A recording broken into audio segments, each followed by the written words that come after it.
Hi and welcome, my name is Harold, and in this video we shall be talking about suggestibility tests.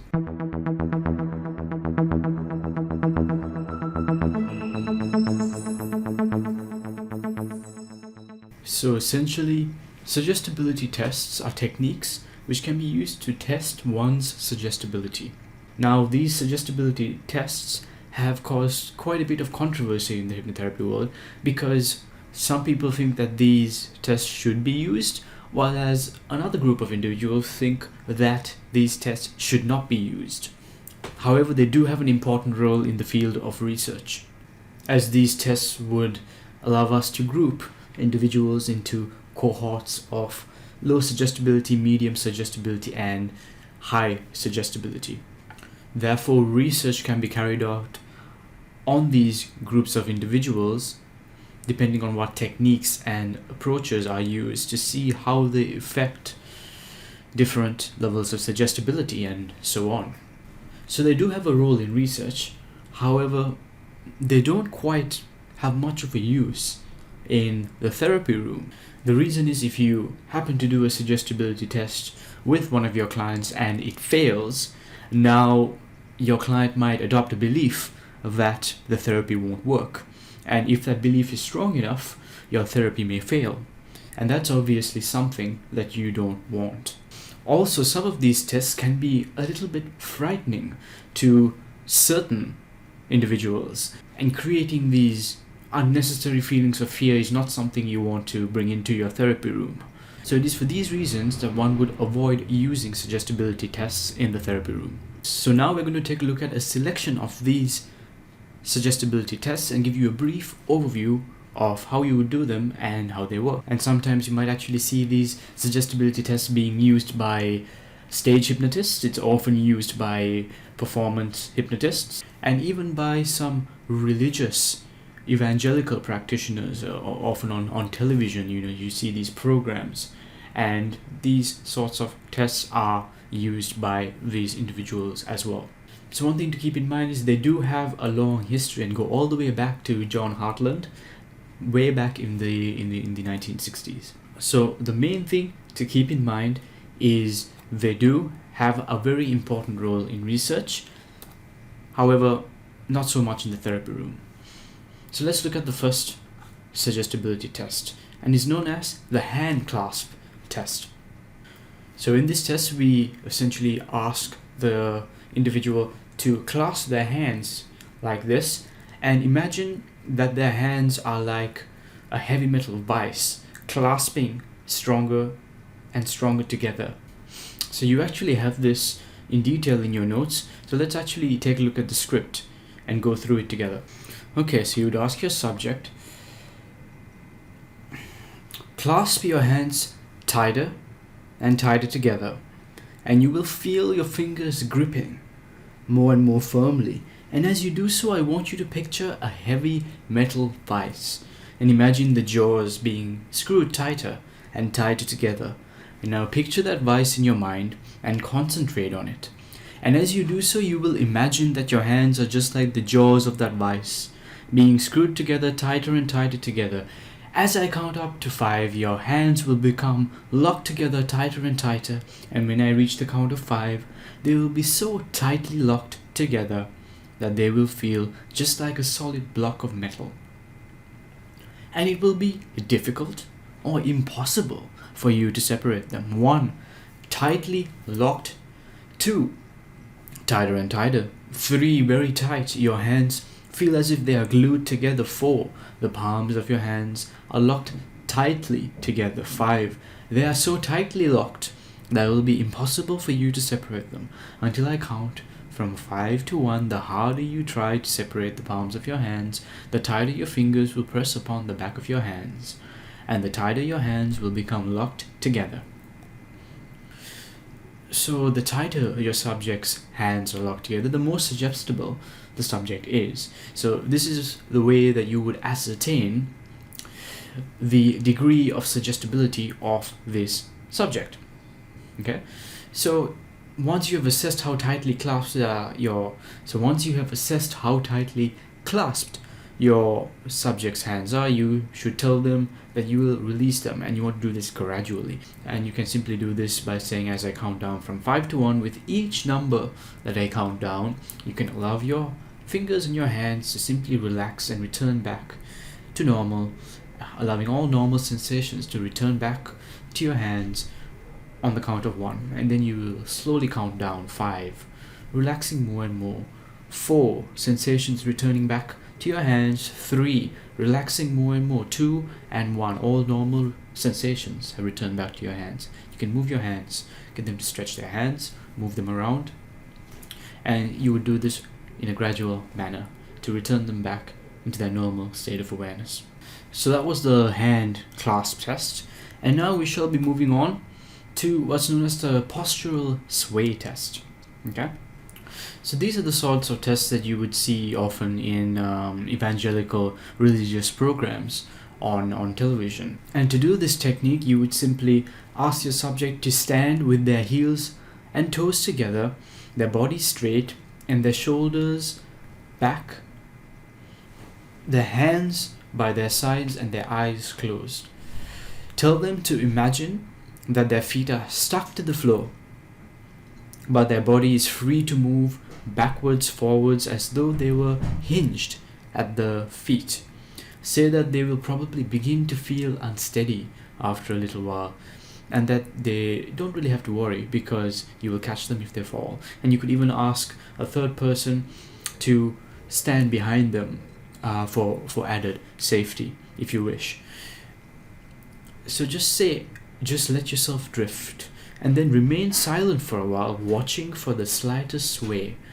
When it begins to reinforce, saying forward and sway backwards, just say let yourself drift. Then remain silent for a while, watching for the slightest sway. When it begins, reinforce it by saying forward if it's a forward sway, and backwards if it's a backward sway. And when they correct this initial sway by swaying in the opposite direction, reinforce this sway, continue to reinforce their swaying in a monotone, saying forward or backward. When the sway has grown pronounced and become pronounced enough, you can tell them to fall backwards. Alright? So you can actually use the imagery of a tree, getting your client to imagine that there are in fact a tree, and imagine their legs being like roots hinging down and growing down into the earth, rooting them in place. And imagine the upper part of their body being like the bark, and their head growing outwards, pretending that they are in fact a tree that is swaying in the wind, right? And now oftentimes what happens here is when an individual starts to imagine this, what is known as an ideomotor response tends to take place, right? So now you're already familiar with ideomotor responses. So idea, ideo, and motor, like muscular and response. Okay, so oftentimes when they start to have this imagery, start to visualize being a tree swaying, and the muscles in the body respond through this idea by following and adopting these movements that a tree tends to make, these micro movements, right, which we call an ideomotor response. And this is why when we suggest the movement of the tree, this swaying tends to occur, whether it's forwards and backwards. So if the client is very suggestible, you can even suggest that the wind that's blowing on the direction of the wind that's blowing onto the tree is now changing, and instead of forwards and backwards, they're moving side to side, and then they're moving round clockwise and then anti-clockwise. And then you can see how your client responds to these suggestions. You can see what level and to what degree of suggestibility they have. And also, this is an excellent test if you wish to demonstrate full body catalepsy, which is the contraction of all the muscles in the body, very stiff, almost as stiff as a board, is a good way of putting it, of visualizing it. And what you can do to demonstrate this is you would, of course, make sure that there's somebody else involved in this, standing behind the person, getting ready to catch the person, because the person doing the test can simply put one of their feet behind the heel of the subject, and as the person is swaying forward and backwards, when they move forwards, you can simply take your two fingers and simply tap them on the forehead very, very lightly backwards. As they fall, automatically their body will go into this cataleptic state. You can ask them to close their eyes as to do this, tap them on the forehead, they fall backwards, go into that cataleptic state, and the individual behind them will of course catch them and slowly bring them and lower them to the ground. And you can then see that they're in this cataleptic state. And this is also often demonstrated in trust programs and trust falls, as they're called, when individuals fall backwards, trusting completely that someone, a friend or a family member or a colleague will catch them, and they often go into this cataleptic state in these examples as well. So that is indeed the postural sway test. And now let's move into what we call the next suggestibility test, which is known as Chevreul's pendulum test.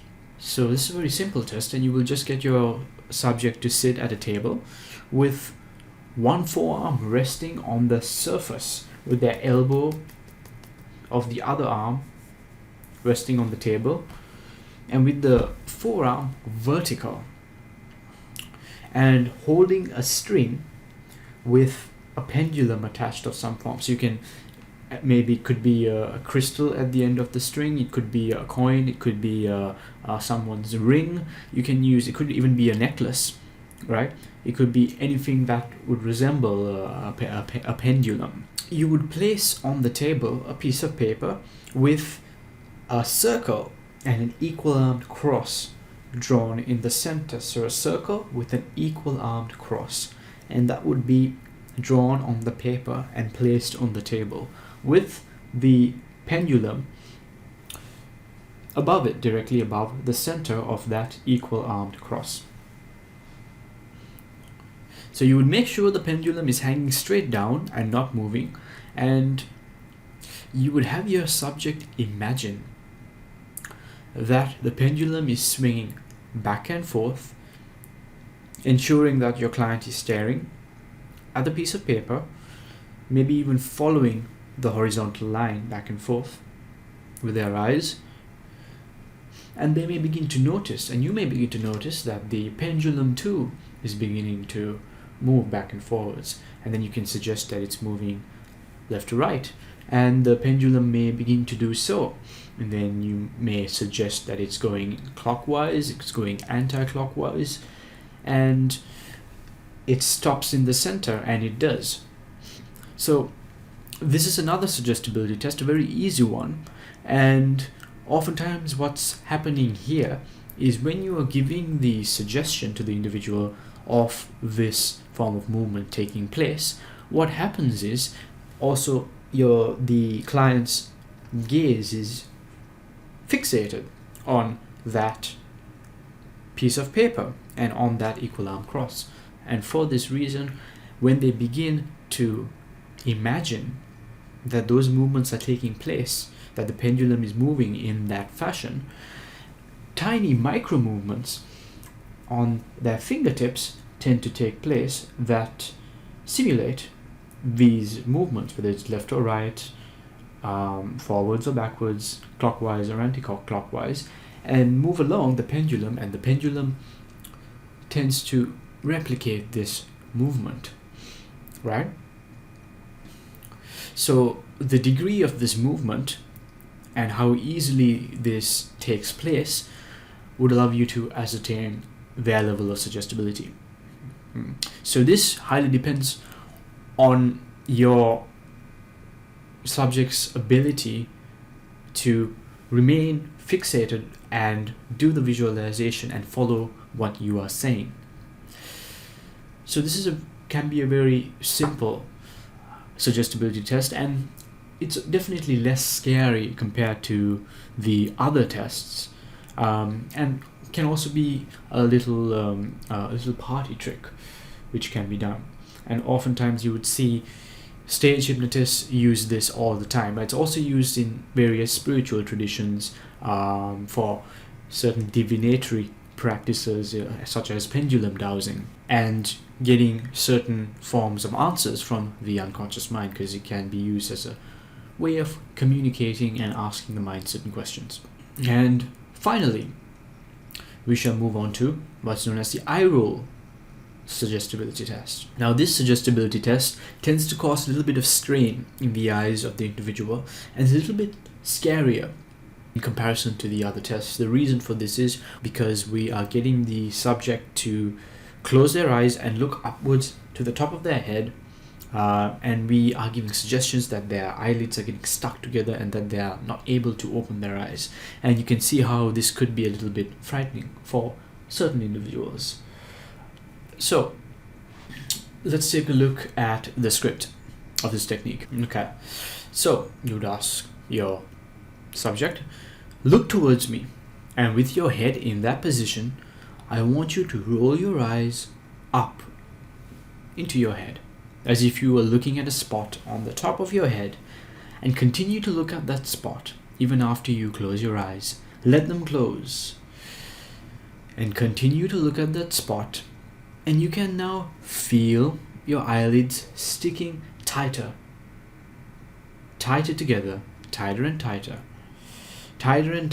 and just keep looking at that spot, and you will find it very difficult to open your eyes now. And you can try to open your eyes, but you will be unable to do so. In fact, the harder you try to open them, the more tightly they stick together. Go ahead, try to open them. And you can relax your eyes now. Relax your eyes and your eyelids will comfortably open, and it's perfectly safe for them to open. So you can see how this test could be a little bit more frightening in comparison to the rest of them. So how does this technique work? So physiologically, it is impossible if your eyes are rolled upwards, looking at a point at the top of your head. It is impossible if your eyes are closed to be able to open them if your eyes are looking upwards. The only way you can open them is by looking down and then opening your eyelids, right? So for those individuals who do not respond well to this suggestibility test, it's because without realizing it, or maybe consciously realizing it, they are very quickly moving their eyes down first and then opening their eyes. Whereas those who are suggestible follow the suggestion and keep their eyes rolled upwards and then try to open their eyelids, and they realize they can't do so because physiologically it is impossible to do so. So in this case, it's very much about following the instructions 100%. So you can see that not all people will respond to suggestibility tests. Some people will respond to all of them. Some people will respond with specific suggestibility tests, and there'll be a few individuals who will not respond to any of them. So all of these tests are of extreme value in research and are used by stage hypnotists and performance hypnotists. However, to reiterate one more time, these tests have no use in the therapy room. But the reason why it's important for you to know about these tests, because as a hypnotherapist, it's important for you to have the knowledge, and also you may meet certain clients who have seen these tests being carried out and they may ask you about it. So it may be important for you to know how to respond to these questions. So if you're interested in practicing these tests out, do practice them with your peers in your study groups, but please not with real clients. So I hope you enjoyed this. Take care. Thank you. And I shall see you very soon. Take care.